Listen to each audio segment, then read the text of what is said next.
Good morning, all. Happy Monday. Welcome to the quick take. Fulham losing by 3 goals to 0 to the Arsenal. Um, a performance that was it Fulham were rubbish or Arsenal really good? Maybe a bit of both. We'll get into it. Um, Arsenal, of course, top of the league. They are flying high. Um, I will just start by saying there is no shame in losing 3-0 to Arsenal. It's our heaviest defeat since Newcastle at home. It's our first 3-0 defeat of the season, where we've been really humbled, which is a shame because I wanted to get a goal just to sort of keep that. See, even when we scored against Brentford late on, Vinicius, at least it was the 3-2 margin wasn't so damaging. But a 3-0 defeat, if you were to pick a result, a way to a team to lose 3-0 against, you would probably be like either City or Arsenal because they're the two best teams in the division. However, let's get into the game and pop along some questions as well. We'll get into some of your questions before we wrap up. So, Robinson scores an own goal 17 minutes into the game. Arsenal getting behind with Martinelli. He just is offside. There was a bit of a wait. One of those quite dramatic VAR decisions. It looked tight from when they displayed it on the screen, but being in the Hammersmith end, couldn't see anything really. But the flag went up. But then, who remembers opening day 3-0 defeat to Arsenal under Scott Parker? Gabriel, with the easiest of headers, makes it 2-0 in that game. He makes it 1 in this game. It's a poor goal to concede. The ball from Trossard is good, but it's very slow. It's a slow corner. Gabriel gets up high, nods in, 1-0. The second goal is a bit of a disaster from Anthony Robinson. I'm not sure why he doesn't contest for the ball, but Martinelli just sticks his head on it and puts it beyond Leno. Really soft, really soft goal, which I think was probably the most frustrating aspect of the game itself, because albeit Arsenal the best team in the league, they got out of dangerous and tight situations very well and with ease, really. Carved us open with ease at points in the game. However, the goals were very, very soft. I think Marco Silva mentioned something about our throw-in for the third goal. I don't remember the sequence of play, despite being fully sober. It was just a long time ago. But Odegaard's goal, I mean, it's nice. You know, he beats one, beats two, and he sticks it in the goal hole. But it's too easy, and we're standoffish. And shall we get into the team selection? So we made two changes. Willian had a back strain. That's fine. We can excuse that.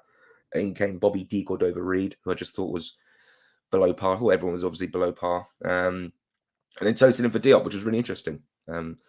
Did Diop make an error against Brentford that meant he needed to be dropped? I don't think so. Someone made a really good point on Twitter that both Tosin and Ream would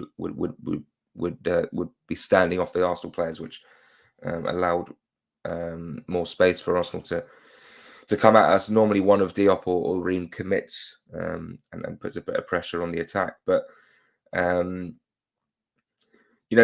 it's sad because it felt very 18-19 vibes when you're just out the game by half time. And there's only been one game before that where that has happened, and that was Newcastle, where we were down to 10 men. We've referenced it so many times this season. But there needs to be an element of perspective here. Before I say my piece, we'll get on to the second half, where it was pretty much a training exercise. Fulham actually played better in the second half. We created numerous opportunities. Bobby D. Cordova-Reid forcing Ramsdale into a save. Tosin hitting the bar. I actually thought Mitrovic was great yesterday. He offered a lot more. And if he just had a little bit more creativity around him, we might have been able to create something. And I feel like that goal for Mitrovic is coming. And hopefully it comes at the Theatre of Dreams next week. But yeah, it's just one of those days. bad day at the office. It was very, it was not a recognised Silva type performance, a Fulham team under Marcus Silva type performance. We've had games under Silva where we've absolutely crumbled and been terrible. Blackpool away, Coventry away, Newcastle at home, West Ham away, maybe. We weren't great that day, but this was, was it the worst performance of the season? Potentially, especially the first half. Really lay a glove on them. But you'll watch this from a Fulham point of view, but from an Arsenal point of view, that's the very important win. The context of the season, Haaland's goal Saturday night, meant that they had to win. They had to win this game, but we made it too easy for them to do that. And here's where this issue is just going to rumble on for me personally. We are 8th in a Premier League season where the congestion at the bottom is absolutely extraordinary. It's so tight down there. It's anyone's game. No one's cut adrift. And yet Fulham are flying high in 8th. And we've lost, oh God, I can't reference how many losses we've had every week, but this is our 10th league loss of the season. The first, no, I can't. You have to just, I thought the crowd yesterday from us in the House of End was diabolical. The attitude towards the players when we were 2-0 down, 3-0 down was absolutely abhorrent. It was, you take that atmosphere and you'd ask someone who's not been to a Fulham game this season, where would you assume Fulham are on the table given the toxicity that's going on in the crowd right now? And I would say, or they would say, relegation zone. It's just not that deep. And you know what? This is just my perspective. People can disagree. That's fine. They go, oh, I pay a lot of money to go to Fulham and I want to see a good performance. And I get that. I wanted to see a good performance as well yesterday. But this is what we were talking about, myself and Joe. The expectation mentality shift is so important and it can be so dangerous. If you're getting complacent as a fan and you start expecting a level of which we can't perform at every week, you're going to always end up being disappointed. The squad on paper that we have, especially with no Paulinho yesterday, we had no right to really get close to Arsenal. That's not me being defeatist. That's just realism. That's just me being realistic. Bobby D. Cordova-Reid on one side. Solomon, who I thought, by the way, at times yesterday was really good. I mean, that player is as silky as, mashed potato. I mean, it's really, really good. But I don't want to, diss on Bobby D. Cordova-Reid, but it was a bit of an uninspiring performance from him yesterday. And the caliber of players we're up against are just different gravy. They're different level to us. There was an incident in the crowd before halftime at 2-0 Fulham. It was an utter joke. I can't believe it. I hope that guy gets his comeuppance.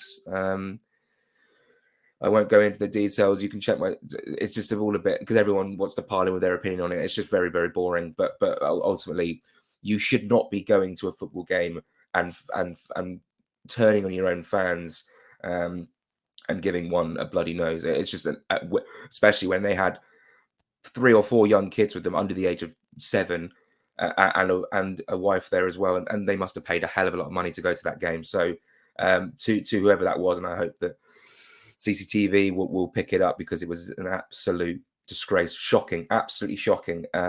It's stuff you hate to see. Let's get into some comments, if people can comment away, so we can just move on the conversation and talk about everyone else's thoughts and feelings. But personally, I enjoyed the fact that we were 3-0 down and I wasn't stressed at the fact that this is all going to crumble. We're going to go down. It's going to be horrible. This is awful, because we've been in that situation before. 18, 19, 2021 or 21, 2021, whatever. it was just defeat after defeat after defeat, and it hasn't happened with Fulham. We're sitting on 39 points. We basically need one more point to survive. Probably not even with the relegation battle that's going on at the bottom. So look at this. Anything above 17 is a bonus for me. Said that at the beginning, and we'll keep with it. I just think everyone is upset the European bubble got popped. Ben, I will buy you a drink. I die on the hill of this opinion. This is fantastic. We came into this season with just Ream and Tosin as our first team centre backs. We were playing a Liverpool team who had just lost in a Champions League final. We got a draw from them. We started the season brilliantly, like so well, and we've never looked back since. And I get that. It's very exciting when you're sitting in 7th and 6th and 8th every week, and you're like, oh my God, we're actually in with a chance here. But that's when you're performing at your best. And you will go through spells where you're not performing at your best and you won't be getting the results. And I feel like I say it every week, but the impatience and the fickleness of fans who just expect a level of which you're just not going to see. You have to be realistic. As Ben says, we would have all taken 17th on goal difference due to the most dodgiest of it. Well, not really. Okay, 17th on goal difference after 38 games at Manchester United away. We would have just been like, we have to stay up. We came into the season and we had to stay up. We had to stay up, and we've, I think, done that. That in itself deserves immense credit. Yeah, and would a European push and if we got into Europe, would that be a strain on our squad and a strain on Marco Silva, and would put immense pressure on us next season, because not only would we have to be playing Thursday, Sunday, we also need to get to 40 points and stay up again. I think that would be the case. Then again, we're still in the FA Cup. We get to a semi-final and suddenly you can want things, you can want to progress, but sometimes doing that too quickly can really jeopardize you. West Ham United, European semi-finalists last season, a hell of an effort in the Europa League, like a really good season, so strong in the league, really good. Their squad turnaround and their churn in the summer, they added Aguard and Flynn Downs and Skamakers, some really good players. I'm thinking, wow, West Ham are going to be a huge bid for more European football next season. And the Conference League just took it out of them because their squad wasn't as big enough even last season to deal with a European, and then let alone this one, when they're playing a lower quality of opposition in Thursday and Sunday, and they find themselves right down there. They find themselves right down there. Let's talk about Manchester United, because that's next week's game. Sammy asks, how do you rate our chances? Well, Casemiro's red card has given, it's like a huge boost, because not only is João Palhinha back, but Casemiro's out. I would argue that puts us in an extremely strong position. You would argue that Casemiro has been the most important player this season for Manchester United, the base of midfield.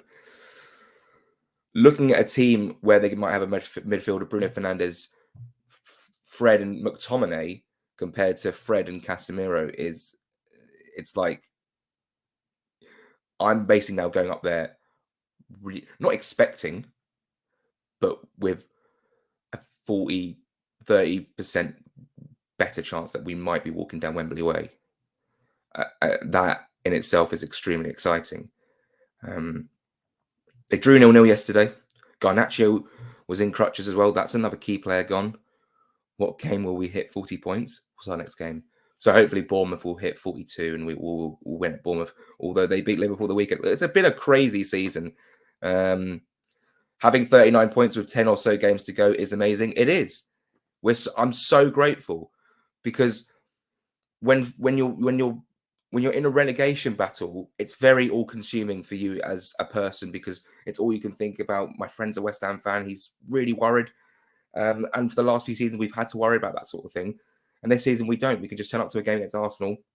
We didn't play well enough. We just go, oh, well, we'll move on. We go again. But in terms of Manchester United, Rashford, Obviously, phenomenal season he's had. And Wout Weghorst, I don't like. Would he play in the 10 or would he play up front? Bruno Fernandes is always going to be dangerous. Let's not get away from the fact it's going to be a very very difficult game, especially at Old Trafford. But with no Casemiro, with the 7-0 defeat last week, the 0-0 draw. I know they won 4-1 against Real Betis, and actually they are playing on Thursday. But that game might not be as hard as we would have wanted it to have been because of the margin of the aggregate score, which is 4-1. But if Betis get an early goal and they have to bring on the big guns to see it out, then it's an advantage for us. You just have to go there and go, look, we'll give it the best shot we've got, but we are the underdogs, and can we pull off a shock and get to Wembley? Because I think I think there's an argument now to say that, if we lose in the FA Cup, that's basically our season done. And you can look at it at that aspect and go, yeah, I think you're right. The season is done in terms of, well, I mean, we'd still be in the race for Europe, but I don't necessarily think that will happen. But then again, it's quite a nice feeling to have everything done and dusted by March, and sort of not having to worry about going down, but you still have a little fight going on to get into Europe, albeit it'll be a very, very difficult task. I think I'll leave it there. Arsenal were good. Fulham were below par, but there's always room to improve. We do need to find a way to cope without Paulinho, and that's not saying he's going to leave. I'm just saying when he doesn't play, Fulham are very, very under par, and we concede a hell of a load of goals. I thought Sasa Lukic yesterday was poor. I thought everyone was poor. I thought our best player was probably Mitrovic and Solomon. Leno, of course, brilliant. I mean, Leno is fantastic. He could have been a lot of work. It would have been horrible to lose that game like 4 or 5-0. That would have been really damaging for confidence. I think 3-0 was respectable. The fact that we kept it to a clean sheet. Andres Pereira. Yeah, I mean, there's a lot of talk about Pereira's contributions. On the ball, not brilliant. Off the ball, good. I think. But look, I mean, I said it last week. Pereira's played 90 minutes every week. You can't keep that level of performance up week in, week out. It's literally, unless you're superhuman like a Haaland or a Ronaldo or a Messi at their peak of their powers, it's impossible. So to someone like Andres Pereira to do it, we need another option there. Otherwise, he's going to get scapegoated as someone who's not really pulling their weight, when really he's pulled the most weight this season in terms of the effort he put into the team. We'll be back on Wednesday with a Jack and Joe show. We'll discuss it a bit further and look ahead to Manchester United in a bit more detail. Thanks everyone for watching. Enjoy your week, because the build-up to United game is going to be exciting. If you're heading up to Manchester, have a safe journey. I know there's train strikes, but I think Sunday is all good. I think we'll call it a day.